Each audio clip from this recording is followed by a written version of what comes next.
ตัวอยู่ว้าวดูร้านย่าง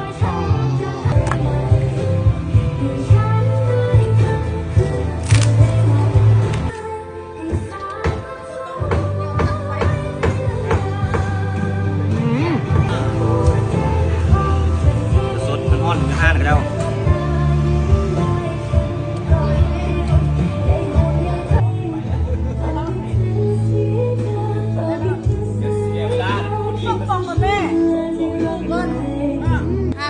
ปินกระแพงเมืองอยู่ทางวังเหียนสติภาพเด้อเส้นทางมาเพียงคำมีงัวปินมีปิงห้างงู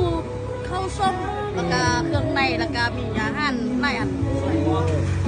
จัดส่งทั้งทีนะส่งถึงทีแล้วเนาะเปิดจังมงอาจจะมงเกาะ1:51เปิดถุงมือเนาะแม่น